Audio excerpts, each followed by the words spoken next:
Sunlight astro multiphase media YouTube சேனலுக்கு தங்களை வரவேற்கிறோம். 2025 புத்தாண்டு பலன்களை பார்ப்போம். துலா ராசிக்கு இந்த வருட புத்தாண்டு எப்படி இருக்கும் சார்? சென்ற பகுதியில் 6 ராசிகள் பார்த்தோம். மேஷம் முதல் என்ன வருகின்ற கன்னிராசி வரையில் 6 ராசிக்கு புத்தாண்டு பலன்கள் சொல்லியிருக்கிறோம். தற்போது துலாம் ராசி முதல் மீன ராசி வரை 6 ராசிகளுக்கு பலன்களை சொல்லவிருக்கிறோம். முதலில் துலா ராசி. துலா ராசிக்காரர்களுக்கு ராசியாதிபதி சுக்கிரனாக வருகிறார். கிரக நிலைகளை பொறுத்தவரையில் துலா ராசிக்கு ராசியாதிபதி என்று சொல்லக்கூடிய சுக்கிரன், ராசிக்கு 5ஆம் வீட்டில் யோகாதிபதி என்று சொல்லக்கூடிய சனி பகவானுடன் இணைந்து காணப்படுகிறார். துலா ராசிக்கு சொல்லப்போனால் பாக்கியாதிபதி என்று சொல்லக்கூடிய மிதுன ராசிக்கு அதிபதி புதன் தனுசு ராசியில் சூரியனுடன் இணைந்து காணப்படுகிறார். 8ஆம் இடத்தில் குரு, 12இல் கேது, 6ஆம் இடத்தில் ராகு. இதுதான் கிரக நிலைகள். சந்திரனை பொறுத்தவரையில் உத்திராட நட்சத்திரம்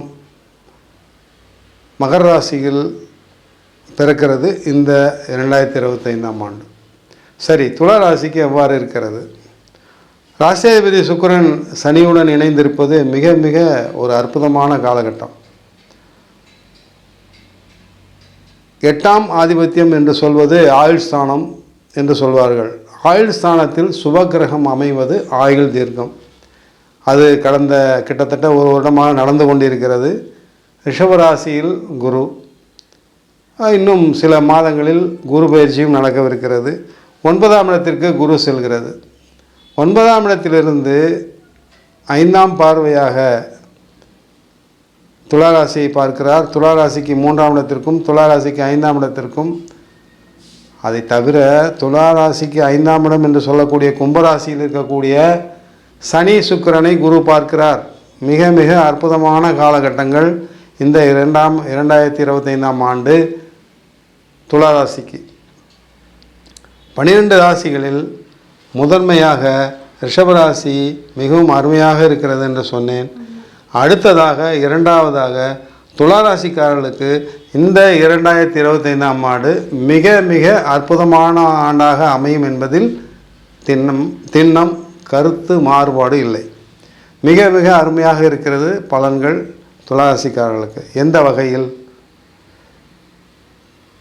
முதல் கிரகநிலை மாறுபாடு, குரு பகவான் பாக்கியஸ்தானத்துக்கு செல்கிறார்.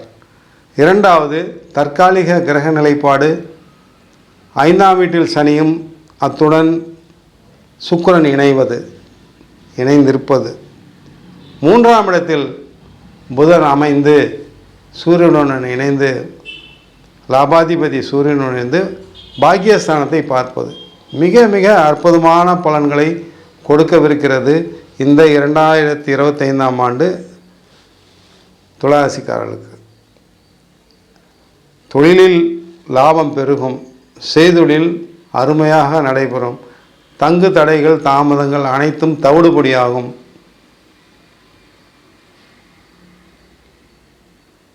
தங்களுடைய மூதாதையர்கள் சொத்தாக இருக்கலாம், அல்லது தங்களுடைய தந்தை வழி வரக்கூடிய சொத்துக்கள் ஏதேனும் நிலுவையில் இருந்தால் தங்கள் கைக்கு வந்து சேரும். மனைவி வகையில் என்று சொல்லக்கூடிய போது துளாராசிக்கு 7ஆம் இடமான மேஷராசிக்கு அதிபதி செவ்வாய் நீச்சம் பெற்று காணப்படுகிறார். ராசிக்கு 10ஆம் இடத்தில். தவறொன்றுமில்லை. அந்த 10ஆம் அதிபதி சந்திரன் இந்த வருட ஆரம்பத்தில் துளாராசிக்கு 4ஆம் இடத்தில் சுகஸ்தானத்தில் காணப்படுகிறார். கண்டிப்பாக மனைவியாக இருந்தாலும் சரி, கணவனாக இருந்தாலும் சரி, இந்த 2025ஆம் ஆண்டில் ஒரு நிலமாகவோ அல்லது பணமாகவோ அவர்கள் மூலமாக இவர்கள் லாபத்தை அடைவார்கள். 3ஆவதாக செய்தொழில் பலன். கணவன் மனைவி இருவரும் பார்ட்னர்ஷிப் தொழிலாக இணைந்து ஏதாவது தொழில் செய்து கொண்டிருப்பார்களே ஆனால் அதில் ஒருவர் துளாராசிக்காரராக இருப்பானால் இந்த வருடம் மிக மிக அற்புதமாக இருக்கிறது. தொழில் மேன்மையடையும், தொழில் அபிவிருத்தியாகும், தொழிலில் வெற்றிகள் குவியும், பண வருவாய் அதிகமாக இருக்கும். போட்டி பொறாமைக்காரர்கள் போன்றவர்கள் காணாமல் போய்விடுவார்கள். துளாராசிக்காரர்களுக்கு ட்ராவல்ஸ் நிரம்ப சில வெவ்வேறு இடங்களுக்கு தாங்கள் பயணிக்க வேண்டிய கட்டாயம் வரும். அது தொழில் விஷயமாக இருக்கலாம் அல்லது சொந்தமாக ஒரு டூரிஸ்டாக கூட இருக்கலாம். பயணங்கள் நிரம்ப இருக்கிறது இந்த 2025ஆம் ஆண்டு. நான்காவதாக, தங்களுடைய தொழில் எந்த தொழிலுக்கு அதிக வருவாய் இருக்கும், எந்த தொழிலில் அபிவிருத்தி அதிகம் காணப்படும் என்று கேட்டீர்களானால், புதன் சம்பந்தப்பட்ட புதன் சுக்கிரன் சம்பந்தப்பட்ட தொழில், சனி சம்பந்தப்பட்ட தொழில். புதன் சுக்கிரன் சனி இந்த 3 கிரகங்கள் சம்பந்தப்பட்ட தொழில். ப்ரொடக்ஷன் லைன், ஏதாவது தயாரிப்பு நிறுவனங்கள் நடத்தி கொண்டிருப்பவர்கள், பொருட்களை தயாரித்து விற்று கொண்டிருப்பவர்கள், பொருட்களை அபிவிருத்தி செய்யக்கூடியவர்கள், மெக்கானிக்கல் லைன் அல்லது இரும்பு மெஷின்கள் எக்ஸ்போர்ட் இம்போர்ட் செய்பவர்கள் அல்லது மெஷினரி சம்பந்தப்பட்ட துறையில் தயாரிப்பு தொழில் இருப்பவர்கள், இவ்வாறு இருப்பவர்களுக்கெல்லாம் மிக மிக அற்புதமான காலகட்டம் இந்த 2025ஆம் ஆண்டு. சரி, அடுத்தது ஐந்தாவதாக, கலைத்துறையில் இருப்பவர்கள். புதன் சுக்கிரன் என்றாலே கலைத்துறை தான். அது நடனம், நாட்டியம், பாடல்கள், நடிகர்கள், நடிப்பு தொழில், சின்னத்திரை, பெரிய திரை, எதுவாக இருந்தாலும் சோஷியல் மீடியா, இது போன்ற துறையில் இருப்பவர்களுக்கு மிக மிக அற்புதமான காலகட்டம். ஒருவேளை நடிப்பு தொழில் இருப்பவர்கள் நீண்ட வருடங்களாக வாய்ப்பு கிடைக்காமல் தவித்து கொண்டிருப்பவர்களுக்கு நிச்சயமாக நிதர்சனமாக இந்த 2025ஆம் ஆண்டில் அவர்களுக்கு பெரிய திரையிலோ அல்லது சின்ன திரையிலோ வாய்ப்புகள் கிட்டி பெருமளவில் பணத்தை சம்பாதிப்பார்கள். கணவன் மனைவி உறவு மேம்படும். இருவரும் மிகவும் சந்தோஷமாக இருப்பார்கள். இருவரும் இணைந்து, புதுமண தம்பதிகளாக இருந்தார்களானால் இருவரும் இணைந்து நிச்சயமாக ஒரு வெளிநாடு சுற்றுப்பயணம் செல்லக்கூடிய கட்டாயம் வரலாம். அனுபவித்து கொள்ளுங்கள், சந்தோஷமாக இருங்கள். பிரமாதமாக இருக்கிறது துளாராசிக்காரர்களுக்கு. விருச்சிக ராசிக்காரர்களுக்கு இந்த புத்தாண்டு எப்படி இருக்கும் சார்? சொல்கிறோமா? விருச்சிக ராசிக்காரர்களை பொறுத்தவரையில் ராசியாதிபதி செவ்வாய். வருட ஆரம்பத்திலேயே ராசியாதிபதி செவ்வாய் சொல்லப்போனால் விருச்சிக ராசிக்கு பாக்யஸ்தானம் என்னும் சொல்லும் இடத்தில் கடகத்தில் நீச்சமடைகிறார். சரி, அப்பேற்பட்ட சந்திரன், கடகராசிக்கு அதிபதி சந்திரன் ராசிக்கு 3ஆம் இடத்தில் மகர ராசியில் இருக்கிறார். செவ்வாய் சந்திரன் பார்வை. எனவே நீச்சம் பெற்ற பலன் காணாமல் போய்விடும், நற்பலன்களே நடக்கும். பூமி நிலம் சம்பந்தப்பட்ட தொழிலில் இருப்பவர்கள், building contractors, flat promoters, apartments buying selling செய்து கொண்டிருப்பவர்கள், நிலம் சம்பந்தப்பட்ட தரகு தொழிலில் இருப்பவர்கள், கமிஷன் பேசிஸ் தொழிலில் தொழில் செய்து கொண்டிருப்பவர்கள், சேல்ஸ் ஏஜென்சிஸ், ஹோல்சேல் ஏஜென்சிஸ், முக்கியமாக பெண்கள் சம்பந்தப்பட்ட உபகரணங்கள் பெரிய அளவில் தொழில் செய்து கொண்டிருப்பவர்கள், ஏற்றுமதியாளர்கள், பெண்கள் சம்பந்தப்பட்ட கார்மெண்ட்ஸ், துணி வகைகள் சம்பந்தப்பட்ட ஏற்றுமதியாளர்கள், தயாரிப்பாளர்கள் போன்றோர் மிக பெரிய அளவில் லாபத்தை காண்பார்கள்.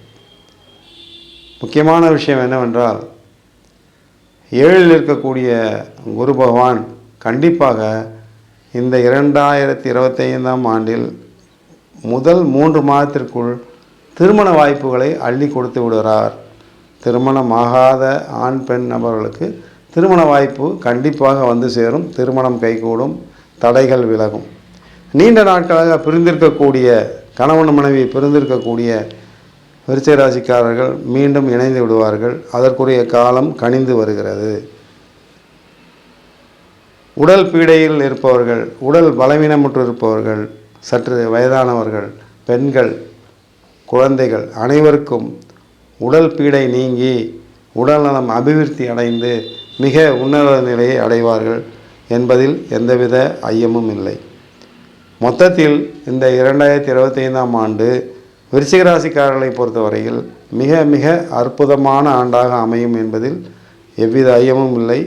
ஆண்டவன் அருள் புரிவாராக. தனுசு ராசிக்காரர்களுக்கு எப்படி இருக்கும் சார்? தனுசு ராசிக்காரர்களை பொறுத்தவரையில் ராசியாதிபதி குரு பகவான் தற்போது இவருடைய ராசிக்கு 6ஆம் இடத்தில் இருக்கிறார். சற்று சென்ற வருடம் முழுவதுமே தனுசு ராசிக்காரர்கள் சோர்வுடன் காணப்படுகிறார்கள். மிகுந்த துன்பங்களை அனுபவித்து கொண்டிருக்கிறார்கள். தடைகள் வந்து கொண்டிருக்கின்றன. நிறைய பிரிவினைகள் வந்து கொண்டிருக்கின்றன. குடும்பத்திலும் சரி வெளிவட்டாரத்திலும் சரி பிரிவினைகள் வந்து கொண்டிருக்கின்றன. கருத்து வேறுபாடுகள் வந்திருக்கும். நிறைய செலவுகள் ஏற்பட்டிருக்கும். விரயங்கள் ஏற்பட்டிருக்கும் சென்ற வருடம். அவை அப்படியே தலைகீழாக நல்ல பலன்களாக மாறிவிடும் இந்த 2025ஆம் ஆண்டு. ஏனெனில் குரு பகவான் சில மாதங்களில் 7ஆம் இடத்திற்கு வருகிறார். ஜென்மராசிக்கு பார்வை. குருபகவானை பொறுத்தவரை ராசியாதிபதி மட்டுமல்லாமல் சுகஸ்தானாதிபதியும் ஆகிறார். அந்த குரு பகவான் 7ஆம் இடமாகிய மிதுனத்தில் அமர்ந்து ஜென்ம ராசியை பார்வையிடுவதாலும் தன்னுடைய தைரிய வீரிய ஸ்தானத்தை பார்வையிடுவதாலும் சனியையே நேரடியாக குரு பகவான் பார்வையிடுவதாலும் பலவிதமான தடைகளை முறியடித்து பெரிய அளவில் வளர்ச்சி அடைவார்கள் தனுசு ராசிக்காரர்கள். அதை தவிர தாயாரின் உடல்நிலை சற்று பலகீனமடைந்திருந்தாலும் இந்த 2025ஆம் ஆண்டு அந்த பலகீனத்திலிருந்து மீண்டு எழுந்து வந்து நல்ல முறையில் செயல்படுவார்கள் என்பதில் சந்தேகமில்லை. தந்தை வழி உறவினர்கள் அல்லது தந்தை வழியில் இருக்கக்கூடிய தங்களுக்கு வந்து சேர வேண்டிய ஏதாவது ஒரு சொத்து சுகங்களோ நிலமோ நகையோ பணமோ தங்களுக்கு வந்து சேர வேண்டியவை வந்து சேரும். 7ஆம் இடமாகிய களத்திர ஸ்தானாதிபதி என்று சொல்லக்கூடிய புதன் வருட ஆரம்பத்திலேயே ஜென்ம ராசியில் சஞ்சரிப்பதாலும் பாக்யாதிபதி சூரியன் அவருடன் இணைந்து ஜென்ம ராசியில் சஞ்சரிப்பதாலும் தனுசு ராசிக்காரர் ஆணாக இருந்தால் மனைவினால் அனுகூலமும், அதே தனுசு ராசிக்காரர் பெண்ணாக இருந்தால் கணவனால் அனுகூலமும் நிச்சயமாக அடைவார்கள். எவ்வித சந்தேகமும் இல்லை. ஒரே ஒரு விஷயம் தெரிந்து கொள்ள வேண்டும். தனுசு ராசிக்காரர்கள் எந்தவித தொழில் செய்வதாக இருந்தாலும் அல்லது புது தொழில் ஆரம்பித்ததாக இருந்தாலும் எவ்வித கூட்டணியும் இல்லாமல் கூட்டுத் தொழில் இல்லாமல் தனிப்பட்ட முறையில் தாங்கள் தொழில் செய்தீர்களானால் மிக பெரிய அளவில் வளர்ச்சி அடைவீர்கள் என்பதை இதன் மூலம் தாங்கள் புரிந்து கொள்வீர்கள் என்பதை இதன் மூலம் தெரிவித்துக் கொள்கிறேன். மற்றபடி அனைத்து நலன்களும் அனைத்து நற்பலன்களும் அனைத்து பரிபூர்ணமான சுப பலன்களையும் பெறப்போகிறவர்கள் தனுசு ராசிக்காரர்கள் என்பதில் எந்தவித தயக்கமும் இல்லை. மகர ராசிக்கு இந்த புத்தாண்டு எப்படி இருக்கும் சார்? மகர ராசிக்காரர்கள் கேட்குறீங்க. மகர ராசிக்காரர்கள் கடந்த 2.5 வருடங்களாக 7.5 சனியின் இறுதி 2.5 வருடத்தில் இருந்தார்கள். அதை தற்போதும் அனுபவித்து கொண்டிருக்கிறார்கள். இன்னும் முடியவில்லை. இன்னும் சில மாதங்கள் இருக்கிறது. இருந்தாலும் அந்த 7.5 சனியின் பிடியிலிருந்து மகர ராசிக்காரர்கள் விலகுகிறார்கள் என்பதை முதல் தகவல். இரண்டாவதாக ராசியாதிபதியாக வந்திருக்கக்கூடிய சனி பகவான் தைரிய வீரிய ஸ்தானமான 3ஆம் இடத்தில் போய் அமர்கிறார். மகர ராசிக்காரர்களுக்கு அமர்வது மட்டுமில்லாமல் மகர ராசிக்கு 9ஆம் இடத்தை பார்வையிடுகிறார் சனி பகவான், பாக்கியஸ்தானத்தை. அதே பாக்கியஸ்தானத்தை குரு பகவான் ரிஷபராசியிலிருந்து பார்வையிடுகிறார். இது மிகப்பெரிய யோக பலன்கள். எப்பொழுது என்று கேட்டீர்களானால் இந்த வருடம் சனி பெயர்ச்சிக்கு பிறகு. சரி, அது வரைக்கும் ஒன்றும் இல்லையா சார் அப்படின்னு கேட்கக்கூடாது. கண்டிப்பாக அந்த சனி பெயர்ச்சியின் தாக்கம் இந்த 2025ஆம் ஆண்டு ஆரம்பத்திலேயே சுப பலன்கள் ஆரம்பித்து விட்டது என்றே சொல்ல வேண்டும். மகர ராசிக்காரர்களுக்கு கண்டிப்பாக சுப பலன்களாகவே அனைத்தும் நடக்கும். பயப்பட வேண்டிய அவசியமில்லை. முதலில் மகர ராசிக்காரர்கள் தங்களுடைய பயத்தை தூக்கி எறியுங்கள். ஏழரை சனியின் காலம் முடிந்துவிட்டது என்று வைத்துக்கொள்ளுங்கள். இந்த புத்தாண்டு 2025ஆம் ஆண்டில் இரண்டாவதாக சனி பகவான் தைரியஸ்தானத்தில் அமர்வதோடு மட்டுமல்லாமல் 2ஆம் இடத்தில் சுக்கிரன் அமர்கிறார். அதுதான் விசேஷம். 2ஆம் இடத்தில் இருக்கக்கூடிய சனி பகவானுடன் சுக்கிரன் சேர்கிறார். லாபம் அதிகம். அதாவது மகர ராசிக்கு 5ஆம் ஆதிபத்தியமும் 9ஆம் ஆதிபத்தியத்தையும் கொண்டது சுக்கிரன். அப்பேற்பட்ட சுக்கிரன் ராசிக்கு 2ஆம் இடத்தில் சனி பகவானுடன் இணைவதால் தான் அந்த ஏழரை சனியின் பலன்கள் குறைந்து சுப பலன்கள் ஆரம்பித்துவிடும் இந்த புத்தாண்டு நன்னாளிலிருந்து. இதை திண்ணமாக மனதில் ஏற்றிக்கொள்ளுங்கள் மகர ராசிக்காரர்கள். இனிமேல் ஏழரை சனியின் பயத்தை கைவிடுங்கள். ஏழரை சனியை பற்றி கவலைப்படாதீர்கள். தங்களுடைய வேலைகளை, தங்களுடைய அலுவல்களை தன்னம்பிக்கையுடனும் தைரியத்துடனும் மிகவும் உற்சாகத்துடனும் செயல்பட்டீர்களானால் இந்த 2025ஆம் ஆண்டு உங்களுக்கு மிக மிக பெரிய வெற்றிகளை அள்ளி கொடுக்கும் என்பதில் சந்தேகமில்லை. அதே வேளையில் ராசிக்கு 11ஆம் இடத்தில் சூரியன் சஞ்சரிக்கிறார். ராசிக்கு 12ஆம் இடத்தில் சூரியன் சஞ்சரிக்கிறார். 8ஆம் இடத்த அதிபதி 12ஆம் இடத்தில்.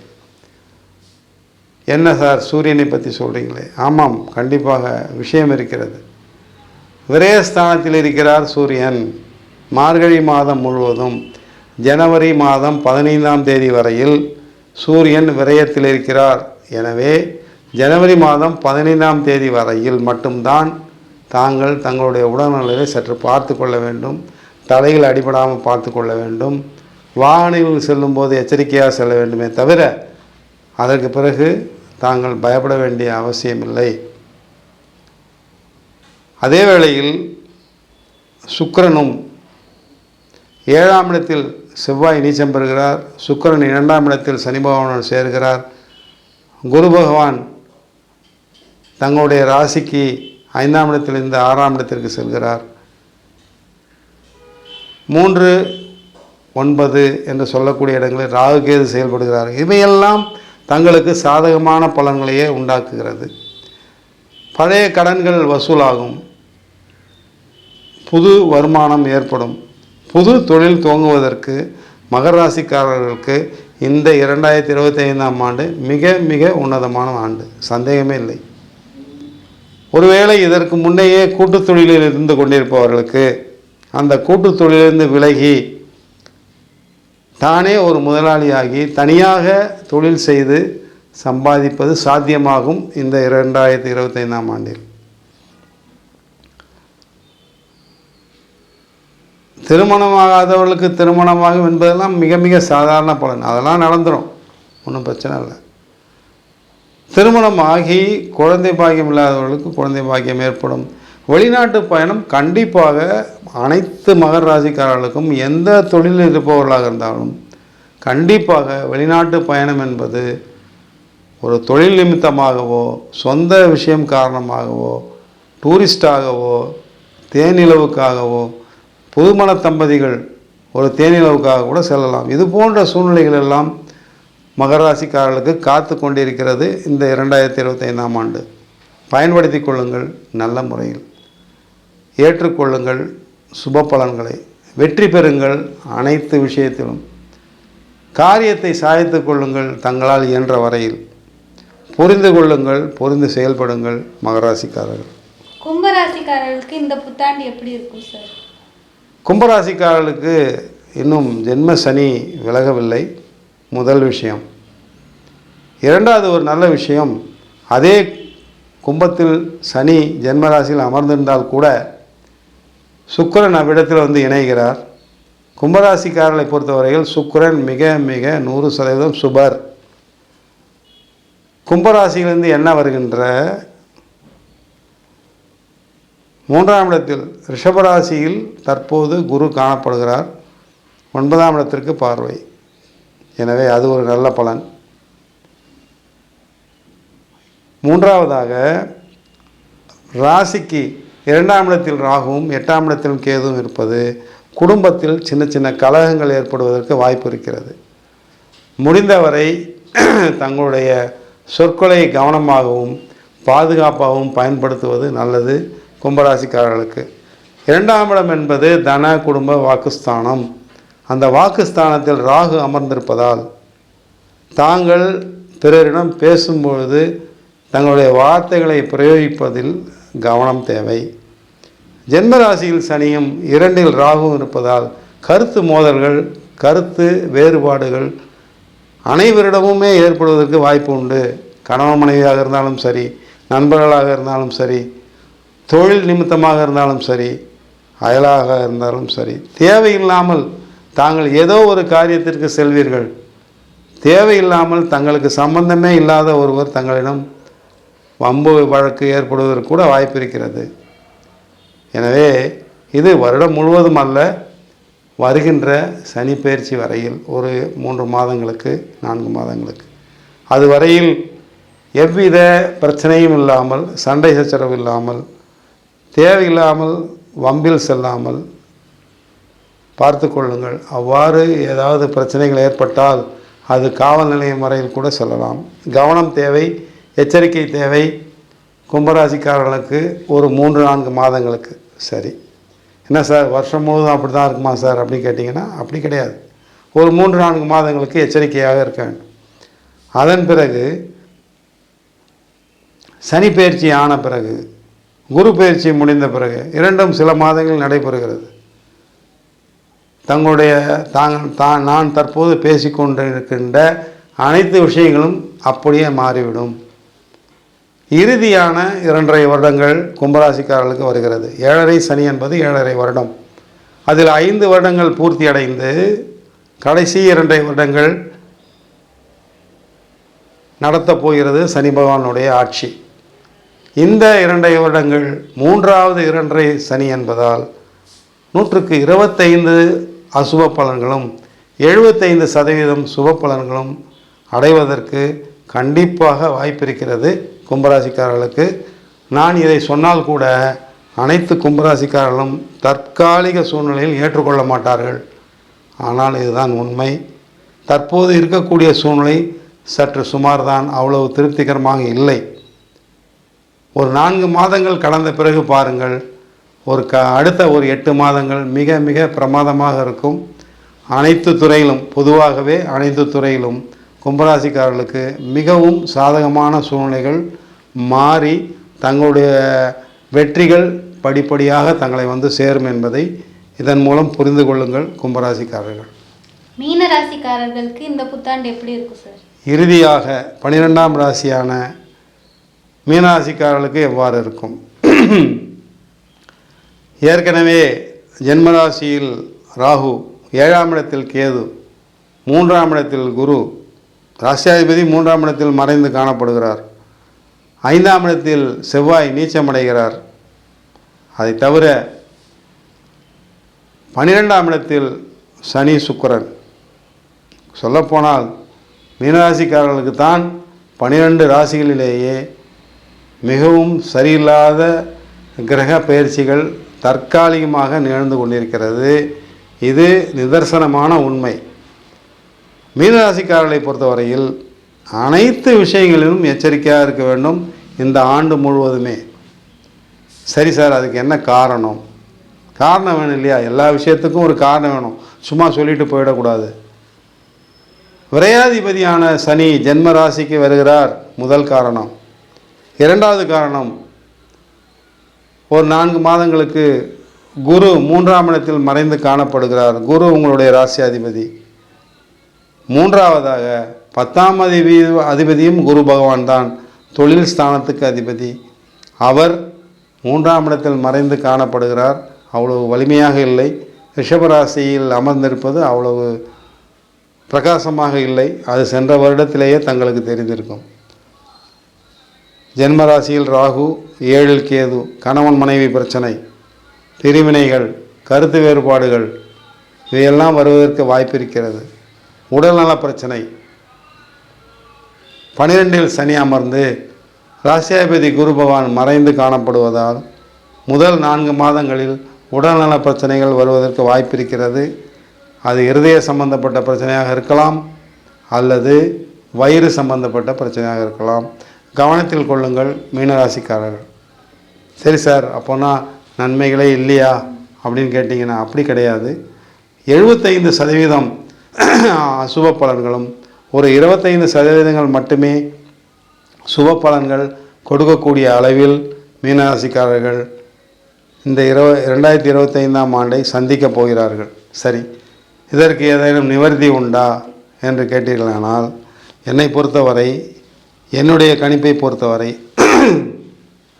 இந்த 2025ஆம் ஆண்டு 12 ராசிகளிலுமே மிக மிக சொற்ப சுப பலன்களை அடையப் போவது மீனராசிக்காரர்கள் தான். அதற்கு பல காரணங்கள் கூறிவிட்டேன். இருந்தாலும் ஒரு மீனராசிக்காரர்களுக்கு திருப்தியாக இருப்பதற்காக ஒரு சிறிய எளிய பரிகாரத்தை சொல்லி இந்த நிகழ்ச்சியை முடிக்கலாம். மீனராசிக்காரர்களை பொறுத்தவரையில் ராசியாதிபதி குருவாக வருவதாலும் 10ஆம் அதிபதியும் குருவாக வருவதாலும் இவர்கள் ஒரே ஒரு விஷயத்தை மட்டும் இந்த ஆண்டு முழுவதும் தொடர்ச்சியாக செய்ய வேண்டும். என்ன செய்யலாம்? குரு பகவான் ராசியாதிபதி ஆகிறார், 10ஆம் அதிபதியும் குரு பகவான் ஆகிறார். தற்போது இருப்பது 3ஆம் இடத்தில் மறைவு ஸ்தானத்தில். அவ்வளோதான். அப்போது குருவுக்கு உகந்த கிழமை எது? வியாழக்கிழமை. குரு பகவானுக்கு உகந்த கிழமை வியாழக்கிழமை. ஒவ்வொரு வியாழக்கிழமை இந்த வருடம் முழுவதும் நீங்கள் செய்து பாருங்கள். எந்த விதமான சோதனைகளாக இருந்தாலும், எந்த விதமான தாக்கங்களாக இருந்தாலும், எந்த விதமான தடைகளாக இருந்தாலும் நீங்கள் வெளியில் வந்து விடுவீர்கள். ஒவ்வொரு வியாழக்கிழமையும் தயவு செய்து தங்கள் வீட்டருகில் இருக்கக்கூடிய சிவபெருமான் கோயிலுக்கு சென்று வாருங்கள். அங்கு இருக்கக்கூடிய தட்சிணாமூர்த்தியை ஒரே ஒரு நெய் விளக்கு அல்லது 2 நெய் விளக்கு, மஞ்சள் நிறத்தில் இருக்கக்கூடிய புஷ்பங்கள் போதும். 10 ரூபாய்க்கு புஷ்பம் வாங்க, 2 நெய் விளக்கு ஏற்றுங்க. புஷ்பத்தை குடித்து உங்கள் பேர் சொல்லி அர்ச்சனை பண்ணிட்டு வாங்க தட்சிணாமூர்த்திக்கு. அப்படியே வெளியில் வாங்க. வெளியில் வந்து ஒரு 20 ரூபா 25 ரூபாய்க்கு ஒரு வாழைப்பழம் வாங்குங்க. வீட்டில் இல்லை, கோயிலில், கோயிலுக்குள்ளே இருக்கக்கூடிய பசுக்களுக்கோ அல்லது அங்கே இருக்கக்கூடிய காளை மாடோ பசு மாடோ உள்ளே இருக்கும், கோசாலை இருக்கும். அந்த கோசாலையில் குறைந்தபட்சம் ஒரு 25 ரூபாயோ ஒரு 50 ரூபாய்க்கோ வாழைப்பழங்கள் வாங்கி உள்ளே கொடுங்க. அல்லது உள்ளே இல்லையா, கோயிலுக்குள்ளே இல்லையா, வெளியில் இருக்கக்கூடிய தெரிந்து கொண்டு இருக்கக்கூடிய பசுமாட்டுக்கு ஒரு 25 ரூபாயிலேருந்து ஒரு 50 ரூபாய்க்கு வாழைப்பழங்கள் வாங்கி கொடுத்து விட்டு வீட்டுக்கு வாருங்கள். இதை காலையில் தாங்கள் சுற்றுண்டி செய்வதற்கு முன்னையே இது செய்து முடித்து வந்து விடுங்கள். ஒவ்வொரு வியாழக்கிழமையும் மீனராசிக்காரர்கள் தயவு செய்து ஒவ்வொரு வியாழக்கிழமையும் இதை தொடர்ந்து செயல்பட்டு வாருங்கள். தங்களுக்கு ஏற்படுகின்ற தடைகள், தாமதங்கள், பிரச்சனைகள், உடல்நல பீடைகள் எதுவாக இருந்தாலும் விலகிவிடும் என்பதில் ஐயமில்லை. தயவுசெய்து மீனராசிக்காரர்கள் இதை தொடர்ச்சியாக செய்து வாருங்கள். எல்லாம் வல்ல இறைவன் அவர்களால் அனைத்தும் நல்லவையாகவே நடக்கட்டும் என்பதை சொல்லி இந்த நிகழ்ச்சியை முடித்துக்கொள்கிறேன். நன்றி, வணக்கம். சன்லைட் அஸ்ட்ரோ சேனலுக்கு லைக் பண்ணுங்கள், ஷேர் பண்ணுங்கள், சப்ஸ்கிரைப் பண்ணுங்கள், பெல் ஐக்கானை கிளிக் பண்ணுங்கள். அப்போ தான் நாங்கள் போடுற எல்லா வீடியோஸும் உங்களுக்கு நோட்டிஃபிகேஷன்ஸாக வரும்.